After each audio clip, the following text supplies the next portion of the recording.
Oh, why, hello, friends. Andrea here to welcome you to part 5 Secrets of the Apprentice. I just talked for a very long time in a row, so part 4 became part 4 and 5. Sit back, relax, enjoy, and hear Secrets of the Apprentice. Without further ado, roll tape. So, when I came up with the slogan Nature Refined, I was like, oh, we have a fucking banger. We have a banger over here. So the task with the Chevy Tahoe was to entertain these like dealer owners, these car dealership owners for the morning and afternoon at some big, annual conference they had. And they sent over a certain amount of them. I'm guessing the attractive ones because there was a really attractive group of people that was there. It was super fit, really attractive. There was maybe 50 to 75 dealer owners that came. And I think it's funny right now that I'm telling you this story as I am drinking wine, because I didn't drink alcohol at all back then, at all. I hadn't had a drink at all in like 13 years, not because I had a problem, but just because in the same way that I didn't watch TV because I thought TV was a waste of time. And now I watch TV, I didn't drink alcohol because I thought alcohol was a waste of time. So I didn't drink alcohol, and neither did Jack. So it was like really this easygoing thing. And honestly, neither did most of the guys I dated because I didn't drink. So I would just rendezvous with people who weren't alcoholics, they just didn't drink and were entrepreneurs. And so at this event that I created for these dealer owners, I insisted that there be no alcohol. And I got so much pushback on that. And I'm like, you fucking guys, it's at 8 o'clock in the morning. What even the fuck are you talking? We start at like 10 in the morning. We're going to be there at 8. The earliest people are going to be there early. And then I think it started at like 10 and it ended at like noon. And I was like, yo, they're in town for a conference. They be fine not drinking until noon. That's your argument. Like you have to give them alcohol because they're going to vote us up. I'm like, if you can't make somebody have fun until noon, until they start drinking, they might need to go see someone. I was like, okay, here's the deal. Here's the compromise. I'm going to create this cool scavenger thing because I do stuff like this a lot, or like competition-y thing. It's so funny because Dana at our offices is doing the first annual Sticker Junkie Olympics, which is very similar to what this task was. And she had not started watching The Apprentice yet. I don't even think she probably realizes how similar it is. So I broke people up into teams and I'm like, I'm going to create the coolest, like little mini Olympics competition and have all of these people. They're entrepreneurs. They're my fucking people, right? Because they're all pretty young and they all own car dealerships, which means they probably did something else kind of successful to get them to have a car dealership. Because that's how it was back in the 90s. Like maybe they had been, in the major leagues for like a year in baseball or had a little career in some athletics or in something where they had a little bit of extra cash, and they had heard that a really good rest of your life investment, if you got a little bit of cash, was getting a franchise of a car dealership, which true facts back then. So it was a lot of like really hustlers, which is the category that I was in. So I was like, cool. I'm going to create something so fucking fun for them that they have never experienced at a conference. I'm going to do like a score sheet and like a little mini Olympics-y type thing. So immediately got on the phone and was like, cool. We're going to get a rock wall. We're going to get like that they can scale. That was a 6-story rock wall. And then randomly in the fucking phone book, like in the yellow pages, there was an Olympic fly fisher that was advertising that he would come to like corporate events in the fucking yellow pages because the fucking internet didn't really exist. I did like hit stuff on the internet, so maybe I found him on the internet, but it was still like a picture of his phone book ad. I am a billion years old. It's ridiculous. I wrote a pterodactyl into this event right here. So I was like, cool. So I called that guy up and he answered the phone himself, an Olympic fly fisher. And I was like, cool. Can you bring a bunch of shit? Because I have some dudes and they're going to be dealers and they want to fly fish with an Olympian today. And he was like, yes, I can absolutely. And then I think he had a little bit of a conflict. I'm like, well, I am filming it for a TV show. And we are in New York, and I cannot say which one I'm bound, and I cannot say which one, but I think you know which one. I would say that to people because you weren't allowed to say that you were filming for The Apprentice if they had a conflict, but you could insinuate it. I know the competition actually directly told people, and I was like, you fucking motherfuckers, that made people guess. And somebody didn't do something for me once because they didn't understand that it was for The Apprentice, and I'm like, you're gonna be on national TV for free right now, bro. But you couldn't say that. So I'd be like, we're filming for a TV show, so you're gonna have to sign up on a disclaimer. I think you might know which one, because we're in New York right now. And then they would do the impossible. And that is what happened. So in that episode 3, for those of you who are like watching The Apprentice and girl, come on, I know how hard that might be. I'm like, I don't care if you're a Republican or a Democrat. Isn't Donald Trump sort of everywhere right now? Who voluntarily wants to watch a little bit more of that right now? Because it's a lot. It's everywhere. No matter what side you're on, he's kind of everywhere. And we might just want to drink some wine and relax and watch fucking like Desperate Housewives or something to like chill. Or You, the season finale of You, which comes out tomorrow. Or The Walking Dead. But a bunch of my Gen X girlfriends were like, no, I don't know. I don't know if I can rewatch this. I don't know if I can have extra of this right now. But they are rewatching. It's kind of fun because they're getting back into that early 2000s vibe, and it is kind of fun to rewatch. So back in the day, there wasn't a lot of way to get exposure. Like you didn't, if you were a cool Olympic fly fisher, you didn't have like an audience of 400,000 other fly fishers, or like some of the quilters, because fucking quilters are funny. They're funny as shit. Some of our sticker customers that moved over to us in Stickergate are in the quilting community, which like, who knew how big that was? Not me. Or the bookish club community. Like, come on, I did not know that book talk was a thing. I just really didn't, even though I read a lot. So anyhow, so a fly fisherman back then, like literally his whole income would come from being like, hey, corporations, please come hire me to go to your one event, instead of being able to monetize off this whole other content creator economy. It's fascinating to me how much more universal it is now. And so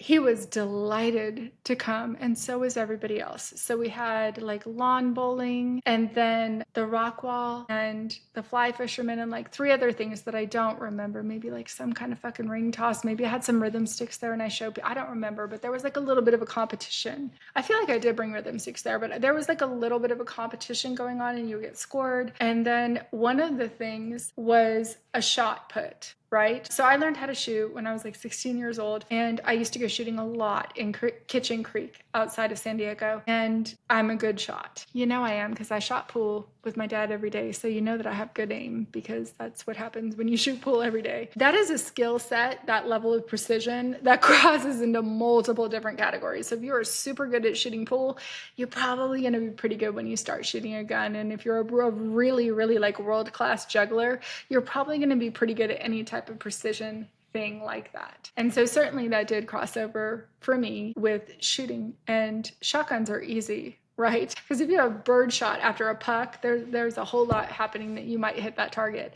And it's really fun because a lot of beginners, they don't realize how much they very much, just because of physics and velocity, and that they very much might hit a shot put, which they don't think they're going to be able to hit because they don't understand how wide the spread is on a shotgun. And so I was like, oh, that'd be fun, and that'll be a win. And we're right next to the lake, so I bet it's legal. I bet they do that there sometimes, because they're right next to this huge lake where nobody is on the other side of the lake. And I researched it on the interwebs, and sure enough, sometimes they did have shooting clubs at this particular park. This is relevant if you rewatch what they said happened and what happened. There are like, this was a park that people shot discs and shot put discs at. So I reached out to them and said, hey, can you send over whoever I need to get a permit to like fire guns here? They made me look like a lunatic. They were like, because of course on the phone they were like, yes, of course, yeah, we do that. You just have to get this permit to like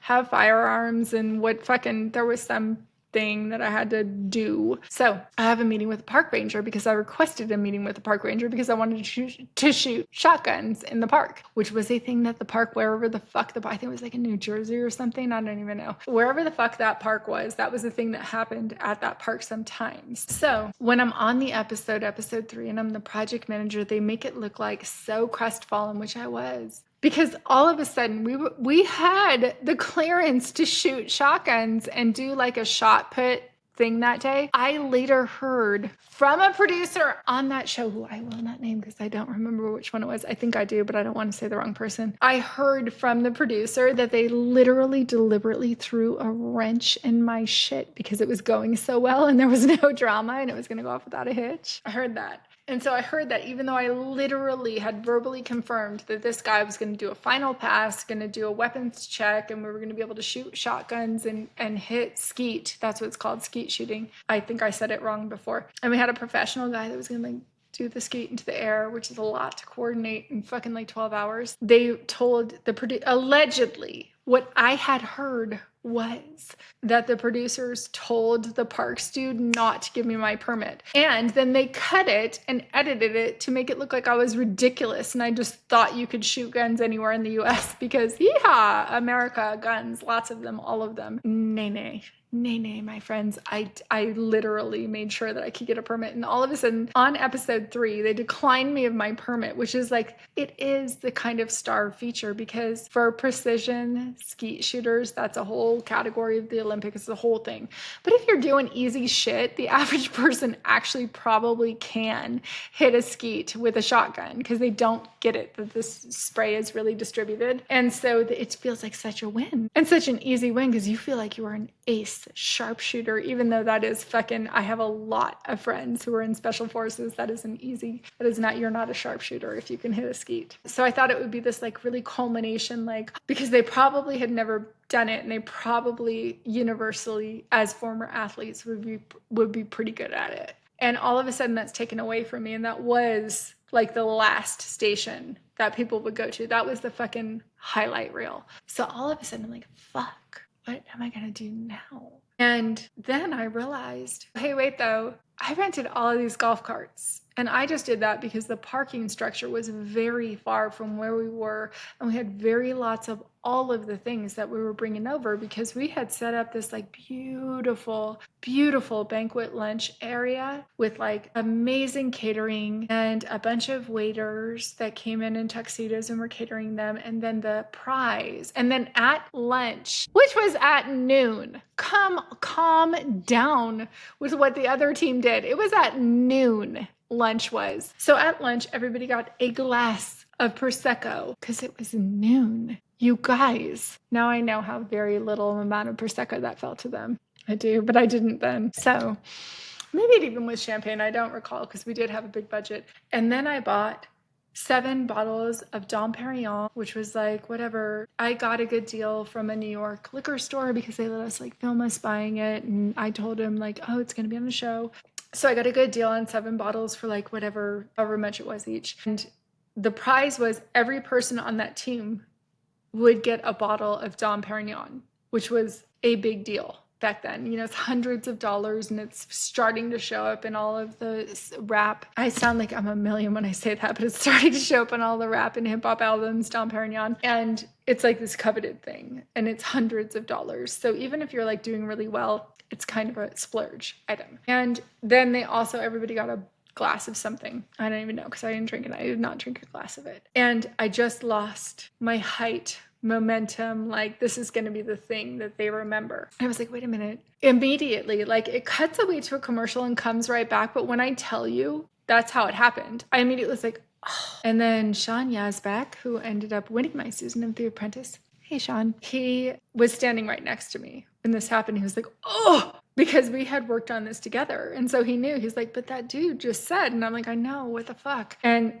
I would just go, oh. And then I look at him and I go, wait a minute. What about like go-kart racing? Just immediately. Just like it was like a half a second. It was like for sure sub 10 seconds. I was like, what about golf cart racing with all of our golf carts? These dudes like off-roading and they're going to love to be reckless with golf carts. And we rented them and I don't fucking care. There's like a production company that's going to handle whatever the fuck happens to those. I'm sure they got insurance. They must have. And so we do the most unhinged little kid golf cart racing. And then when I got immediately to the state park, I want to express how very fucking much that every part of my life culminated into this task. I off-road in my G-Wagon almost every day. Why? Because I'm not just fucking around when I say I'm like an extreme hiker. I love hiking. I love being in nature. The best hikes where there are not people, because I do not want people around me when I am in nature, are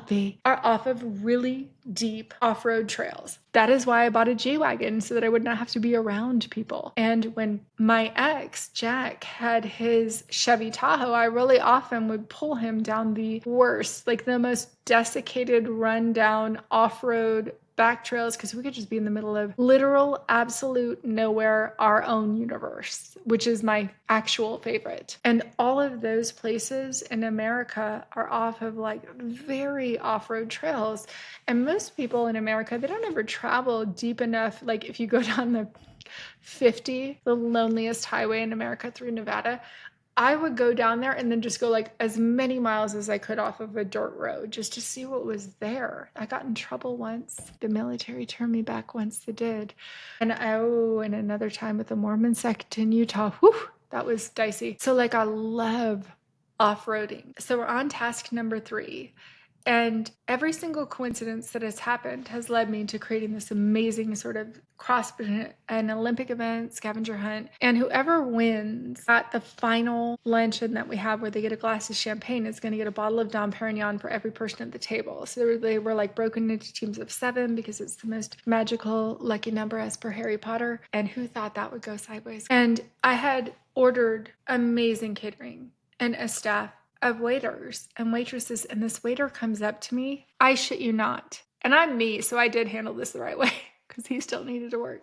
Because we could only hire like the very actual amount of people that we needed to like serve. I think it must have been, it was way more than 70. I don't know why I was thinking 70. I think it was like 100 and something. They were broken into a lot of teams. So there was a competition for these teams. And then I randomly chose people to make sure the teams were well matched. And it connected all of these people from these dealerships across the country who have been to many conferences together more deeply to each other because all of a sudden they were competing on team. But then they were also cheering along everyone else because it's a fucking aggressive to like no warning, just like go climb a 6-story rock wall. Excuse me, what? I thought we were going to have cocktails. What? And I'm like, no, you're going to actually, I was in charge of a team building thing. So but I also got good food. And one of the waiters comes up to me. This was not shown on The Apprentice. And I was so bummed, or maybe it was, maybe it showed his speech, but I feel like it didn't really explain what happened. This guy, I don't even know his name.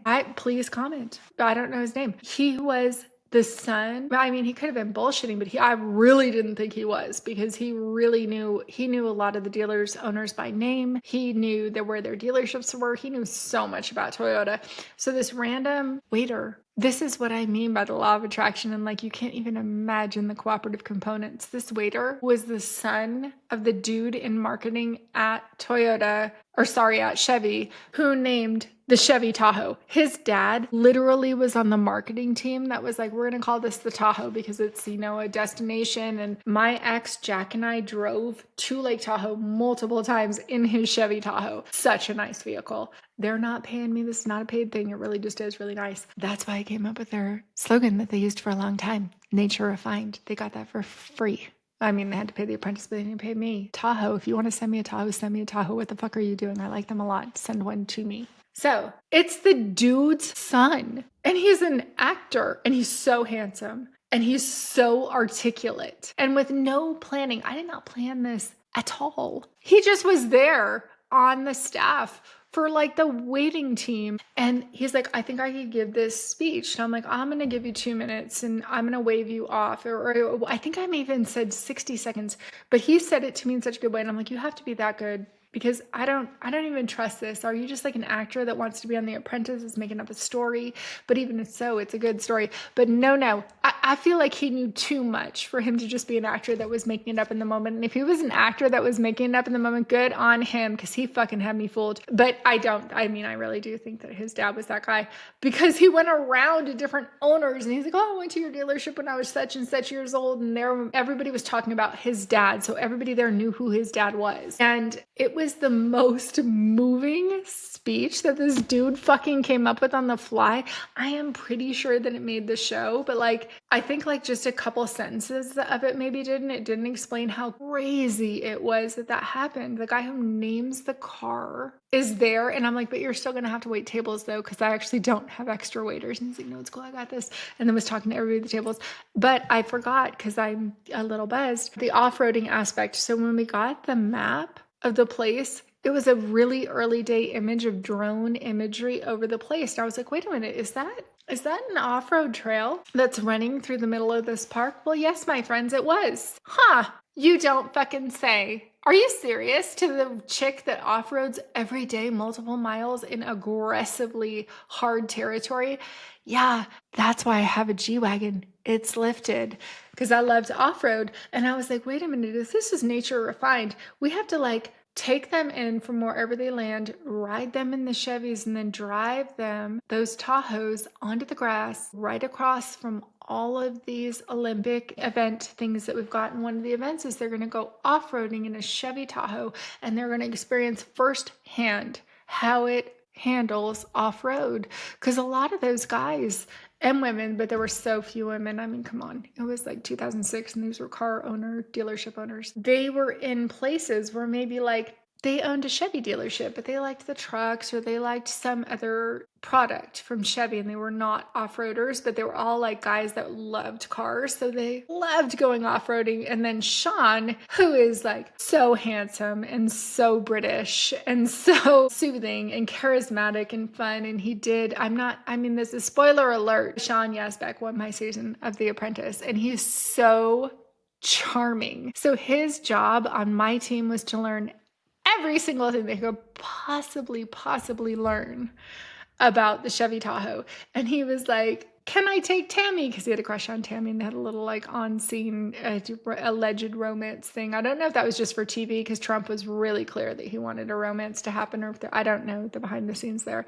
But they were both young and attractive, so yeah, who knows what happened. So Sean is like taking all these guys off-road for one of the categories for this Olympic thing, and he's giving them a tour and explaining exactly how fucking rad the Chevy Tahoe is, because I have off-roaded in the Tahoe like a billion times. You couldn't even believe how smooth it felt. I know how fun it is for someone who has never experienced it. I've taken so many of my friends when they come to Sedona on a real actual, like, you're gonna fucking jump around in your seat a lot right now. You're gonna think you might crash, but we're not gonna crash because it's my car. You might like think you're gonna die, but you're not going to, because I like my life and I'm actually kind of cautious, even though it seems like I'm going super fast. I know the road really, really well. And so to give that experience to someone that lives in like fucking Iowa or New Jersey, or somebody that's not in Colorado or in New Mexico or Arizona or California, where that's really common, or even the East Coast, but like someone that's in the middle of the country that maybe doesn't off-road or have like the most amazingly beautiful trails at their doorstep every day, that's going to be a life experience. And Sean being there with his handsome face and his charm and his British accent explaining why this is the best off-road vehicle, come on,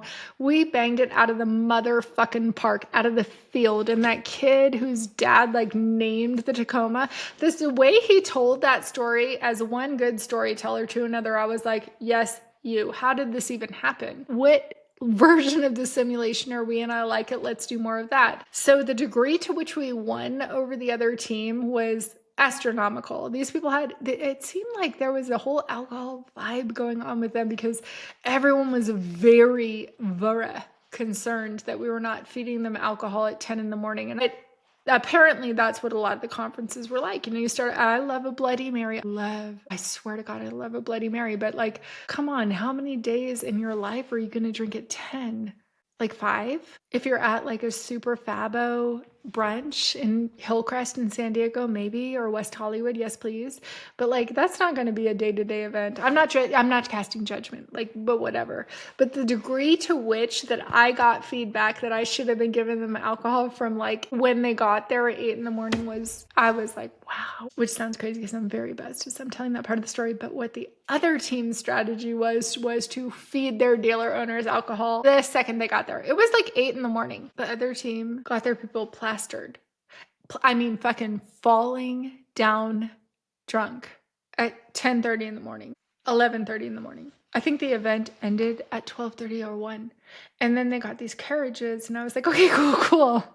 As previously aforementioned, I'm a hiker, a big actual, like, have hiked most of the days of my adult life. That is what I did instead of watching TV with those 2 or 3 or 4 hours a day, was I would go on hikes. I cannot wait until I get to go on I can't wait to go to like Patagonia and go hiking again, or New Zealand, and do a multiple day trail. I love being in the middle of just nowhere. And now that there is a classification of like, we're not going to fucking help you during the day, but you can like hike this far and get into a luxury cabin mattress situation at night. I'm like, yes, please. That's all of the yes. That's the best that the internet has to offer is what that is right there.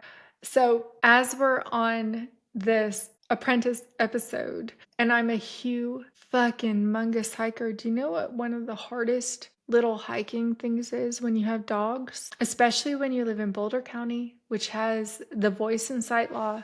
So you don't have to actually have your dog on a leash as long as they will respond to your voice commands and they don't go out of your eye line and they won't chase animals, which thank God Rico fits those classifications. So when we're in Boulder County, Rico has a license to where he doesn't have to actually wear a leash because he's a good enough dog not to. The only thing that you have to really train them away from is what? Horse poop. Dogs love it. It's like finding a fucking filet mignon on the trail. It really is. God damn, it's so gross. So the other team got people hammered. I mean, started out with drinks at 8 a.m. and proceeded forward with cocktails and drinks and all of the alcohol and had really nothing planned more than like models full, I mean, gorgeous women, which all of the yes. Nothing against that. That knew 0%, nothing at all whatsoever about the car. That were explaining the car, the newest features of the car to people that own car dealerships who were legit just car guys and car gals who knew everything about the new car that was coming out. We're so excited to hear about it. So all of a sudden they were a little tipsy and there was a gorgeous, I mean, drop dead, stupidly ridiculous Playboy model looking woman with zero knowledge about the car, doesn't even know how to open like the trunk to show them the features. Because again, this is not even the other team's fault. Like there's so little time. So something's going to fall through the cracks most likely. And on that team, it was everything but the alcohol fell through the cracks because they didn't realize that the horses would shit everywhere. And that people would be just like stepping in it constantly nonstop while they were low key hammered in the middle of the day. And that is what I was competing against. But you know what? They scored really high because the score was based on the dealer owner's own self-assessment. So while they were hammered but they liked the people and they were friendly and everybody on the show is good looking. I mean, just everybody's good looking. It's a TV show. It's an attractive looking cast. So you have these very attractive people who have just plied you with alcohol and gotten you super drunk and happy, even if you were stepping in horse shit and fucking hammered at noon. You're gonna rate them pretty high. And so what was funny was literally I had like executive producers of the show, executive level producers and all of the staff. I had some sound guys saying shit. They were like, we have never seen such a well executed task on The Apprentice ever. We cannot believe you got an Olympian and you got like a rock wall in here and then the shotguns got taken away from you because they knew that I got fucked over on that. I feel like even people who maybe had a little bit of hesitancy towards me because I had such a hardcore personality that were like in the production staff or in the story writing staff making me look like an asshole, which was not hard to do because I am an asshole too. I don't ever try and say that I'm not. Like I have every part of my personality is present. And a man would be called strong and assertive and a good negotiator. But if you call me an asshole or a bitch or a cunt or any fucking word, cool. I would just be a very shrewd, hard negotiator if I were a man. So fill in the blank on that. So then I came up with the golf cart thing, but like nobody understood the negotiation that happened. So all of these producers are like, this is literally, we have never seen a task like this come together this quickly with this level of excellence and perfection. Never. We threw a hitch in you, which they're not allowed to say because of gaming laws, but like something came up and they had a chance to make it easy on me or hard on me. And it was like at their discretion and they made it hard on me because I pre-approved shooting fucking weapons in a state park before I was allowed to do it. But I'm like, it's New Jersey. They're going to be fine with that. Spoiler alert, they were. But then they pulled it out from under me because they wanted me to struggle a little. And I'm like, no, I'm good. We'll just go do golf cart racing. And then because these guys were reckless and they were allowed to be little kids for the first time in their like own homes, like stretch, like not drunk, just playing. They were playing like children and they got into real golf cart races and like a couple of them crashed and they made like the dun dun dun music, but everybody was rolling over laughing. I'm like, it's cool. It's Mark Burnett Productions, honey. I'm sure he has insurance. He's fine. Everybody's fine in this situation. And they fucked up those golf carts, but I knew that we had gotten the insurance on them. So I was like, Cool. Peace out. Statute of limitations on that has got to be way over. So they really did have like the best time of their life. God damn it. And then the fucking reward. I asked again not to go on this reward because I'm an asshole that doesn't understand how fucking TV works. Like, there's no part of me that doesn't understand that I was an asshole when I was 32.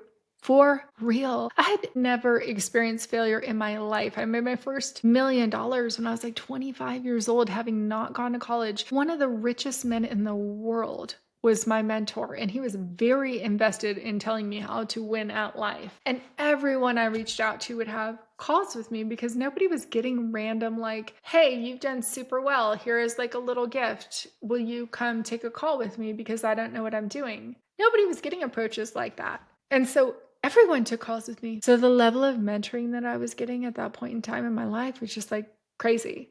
It was fucking cuckoo pants crazy. So when I met Donald, I was like, oh, you're just kind of equivalent to my other mentors. So because I'm in this already very top tier echelon of entrepreneurship, these rewards, I'm like, legit, I would rather sleep. And because I don't understand reality TV and I am starting to emerge by episode 3 as a character who just smashed anything that the producers had ever seen. And I'm like, yeah, I've started like 8 companies, multi-million-dollar companies. Like, this is like fun for me. What even the fuck are you talking about? This is like a vacation. I have so many employees and so many people who need so many things from me on a daily basis. And I'm just like here chilling.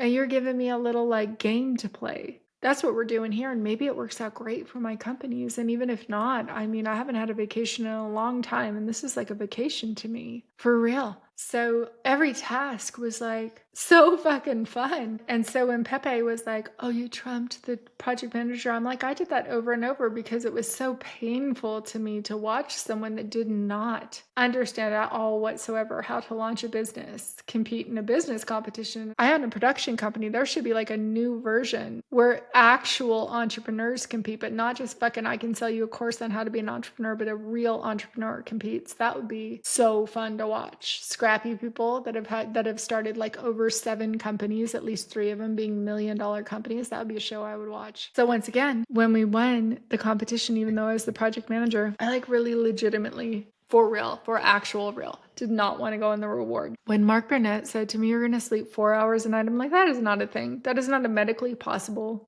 thing. I have mentioned my mentor many times. He was also an MD. And I was like, I feel like that human beings cannot survive on that little amount of sleep. And he's like, no, that's probably, they can. You need less sleep than you need, but that's really not a lot of sleep. When Mark Burnett warned me that we would get like 2 hours of sleep a night, well, spoiler alert, you can. You can survive and you can function, because I have said like tongue in cheek many times over the years that what The Apprentice really was like a sleep deprivation experience, because the degree of sleep deprived that we were was obnoxious, like insane. I clocked my sleep. I actually put it in my journal because I brought a personal journal with me. You were allowed to do that. And I clocked it every time I sleep. The smallest amount that I slept in a 24-hour period was like 25 minutes. And the longest that I slept in a 24-hour period was 4 hours over the course of 34 days that I was on the show. And then there was like, I was back on the final episodes. It was out of control sleep deprivation. And then performing at this like super incredibly high level of performance. It was insane. And the only side effect I really noticed was if I was thinking of a person, like if I was thinking of my friend Nick, but I was looking at Maymay, I would be not capable of saying Maymay. If I was looking in Nick's face, I would only be able to say the name of the person I was looking right at. And I think there's the cognitive functionality that's like controlled there. But it was cuckoo pants crazy, the lack of sleep that we were under. So when the rewards would get announced virtually every single time that we would get a reward, I'd be like, I don't feel well. Can I literally just sleep instead? On this reward, we were like swimming with the sharks, like in a shark cage, alluding to Mark Burnett very soon coming out with Shark Tank. And yeah, I was like, that's a no for me. So I pulled aside the producers, a couple of them, and I was like, look, you guys, I'm exhausted. I'm like falling over. I feel like I might get sick, exhausted. Can I please, very fucking pretty please not go? Because by this point, I understand how stuff works. Because I'm a numbers person, that's why I'm a quant trader. So I'm like, you have 42 minutes, you have this many minutes for this person, this many minutes for this person, this many minutes for this person. We're going on a reward right now. And if I am not there, 0% of the people are going to notice. You probably aren't even going to use a clip of me in there because you can only show so many contestants going into the Shark Tank. And I am exhausted. I am all of the tired. I would like to every bit of the sleep. I very much do 0% want to go down in a Shark Tank right now and swim with these like very innocuous, not dangerous sharks that would be like in the New Jersey aquarium or wherever the fuck they took us to. So a couple of the producers who are like, they weren't my homies, they weren't my besties, that we haven't kept in touch over the years, but they were like, I was kind to them and they were kind to me. And they were the ones that would like bring me a chair. And they're like, ooh, that math is actually mathing, and you're probably right. Like if we shoot everybody that goes to the Shark Tank and we just don't even, we're going to pan over whoever's there and whatever. And there'll be plenty of other footage. There's so many people still left on the teams. There's barely anybody that's gone. It's only the 3rd episode. So like we could just shoot all of the stuff and just like show what happens with other people, and just, you wouldn't even be noticed that you weren't there, which is what I was pitching them. I was telling them that, and they were picking up what I was putting down. And I was so goddamn happy about it because I just wanted like 3 or 4 extra hours of sleep, which is what that would have been, which would have been a lot. Then my biggest day would have been 6 or 7 hours. But nay, my friends, they were like, we want to do that for you. We actually really do. And we understand what you're saying. And you're actually kind of right about the timing and the math and the this and the that. Because I was like, I'll do an extra long OTF. I know I'm your storyteller and I'll like tell all the stories, but can I please just take a 3 or 4 hour nap instead of going to this shark fucking thing? And they were like, but the thing is, you were the project manager and you banged it out of the park, and you have got to be there when they're delivering the reward thing. And I was like, motherfucker. And then Brett made like a very big deal of the fact that he had this teeny tiny little band-aid, and so there'd be blood in the water. And I was like, shut the fuck up. It's like a nurse shark and you're in a cage. Calm down. It was actually way cooler that there was a big giant turtle. So then I am so sleep deprived, and I'm starting to be sort of on the brink of a panic attack, of an anxiety attack. And it was the first time that this had sort of happened to me. And I was going into the tank to swim with the sharks, and this like very controlled, it's not like really swimming with sharks in the ocean. It's a very controlled environment with very not dangerous sharks. And I'm annoyed 100%. I'm still annoyed that I'm there because I'm like, this is so different than what I thought, but whatever. I was an asshole because I was 32 and that was just who I was then. And then I have to breathe through like a scuba tank of oxygen, and it's making me start to feel like I'm going to have a panic attack. And I was like, no, I literally can't. And then I can see that they're going to make a story out of me not wanting to use this tank while I'm like feeling all of the anxiety and lack of sleep pressing in on me. So then I very succinctly and astutely explained, oh yeah, I actually grew up in San Diego, and my parents were ridiculous. They were flipping houses before flipping houses was a thing. And they would always bring in this dude, Frank, who would build a swimming pool in every one of the new houses. And they would always promise that they would never look at another house that didn't already have a swimming pool, because it's such a fucking pain in the ass to live through the construction of a swimming pool in your backyard. Every time they would do it, it would almost like 50% or 30% or 40% increase the value of the house, because it was the 80s. And so like swimming pools were rare, and then to have them well made by somebody that knew what they were doing, etc. So we always had a swimming pool in the backyard. And Frank always came and built the swimming pools in the backyard, and they were beautiful, and they would have like spas, jacuzzis, and then a swimming pool. And so we were children. I mean, we're little kids. And so we would always have competitions of like who could hold their breath the longest, like forever, for my whole childhood growing up in San Diego. And then we all started like bodyboarding, and people started surfing and whatever. It's a very San Diego life. And I could hold my breath underwater for like, and I was a yogi, and I did like breathwork exercises, and I was meditating before that was kind of a thing in America. Because my dad had died so early and given me the Tibetan Book of Living and Dying.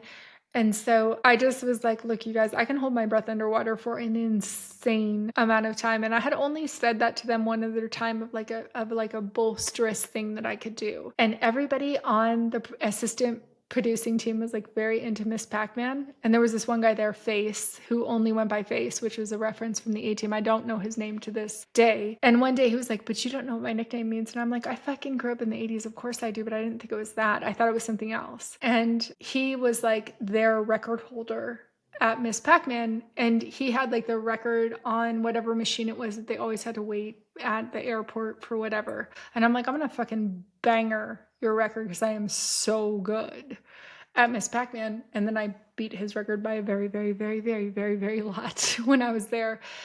And I also said, I think I said like I was good at pool at some point and proved that in some way along the ways. But I did not really say I was good at things unless I was really good at them.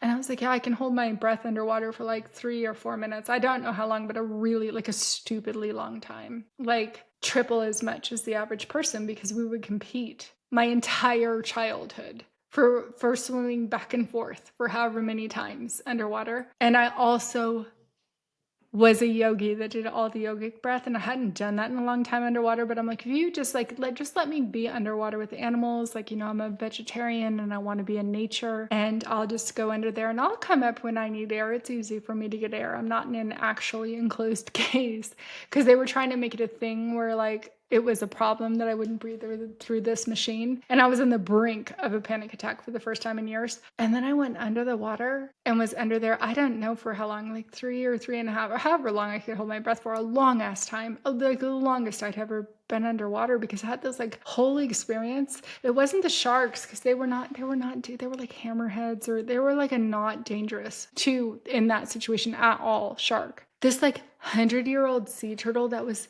huge, humongous, as big as the whole fucking cage. I have never seen anything like this before since in my life. Kept lapping the cage and like swimming super slowly by me. It was so beautiful. I was actually really happy that I went. And then when I saw the episode on the air, I don't even think I was in the reward challenge at all, because Brett was like, I have like a band-aid and I think the sharks are gonna eat me because blood. And I was like, cool. I'm on my period, you fucking dumb asshole. Why did I even have to come here? You're being so ridiculous. Cool. That's how the wine episodes go. So that's what happened on the third episode of The Apprentice. So I truly hope you had a glass with me. And if you are one of the, I know some of my girlfriends have very lots of all of the followers. I have like 10 people watching this or 20 people watching this. I know for sure at some point millions of people will watch this, because it's too compelling of a story not to watch. This chick that's like almost broke and might have to tap out and file for bankruptcy and just go marry some rich dude. There were plenty of offers when I went broke for that solution, for real. So I know that when you see me really telling you who I am, I know that some of you are going to see me. And I know that at some point, millions of people will see this. There's no other way that this could go, because I'm about to close the TV show and I'm about to close the documentary. So I'm going to get all of the followers someday soon. I have 2 meetings with all of the biggest players in 2 weeks at the Milken Institute. I'm selling this show, period. So if you're seeing this right now, where we are right now, and you're seeing me reemerge and being like, oh, I like being fashionable. Oh, I still have to do the fashion show. Oh, I like being fashionable again. I like coming back into the world again. Oh, it's so fun for me to smoke a little weed or drink a little wine in Sedona. I went all out and got my favorite. But pretty soon, I'm not going to have time for that, because I'm going to be so busy again. And pretty soon, whatever the next look is will be complete. And pretty soon, I'll have the right wardrobe and all the right things and the right show. But on this longer version of the podcast, I'll always just be me, recognizing how crazy it is, having some true, sincere regret for the way that I lived some earlier moments. But hopefully, I fingers fucking crossed, embodying that you can come back from that. You can fuck up so bad and still win at life. You can be a villain on a reality TV show and create an environment where some people are going to have the best jobs they've ever had, inevitably are going to meet their new best friends, that you really can be it all. You don't have to be perfect. And that if you fuck up super fucking bad with your whole fucking life, that you really actually can turn around and come back. And I hope that comes across to the people that watch my show. There'll be more polished versions of me that get distributed more widely, but if you come here on my show where I'm talking to you, I'll just talk to you from now on, because I've been trying to be really polished and really perfect. And a lot of what's happening right now is so fun and so fucking like, I can't even believe that I have the meetings lined up that I have next week. And I can't even believe that we got the clearances that we got this week. And I can't even believe the scale that we're hitting right now. And I can't believe how sad a lot of it has been. I haven't even begun to press play on The Apprentice, because it was so hard for me the first time around that like, I don't want to watch it again. But here I am, and I guess I will. So thanks for being on the journey with me. It's a lot. And I hope you enjoyed this. I guess it would be like part 4 and part 5 of Secrets of the Apprentice.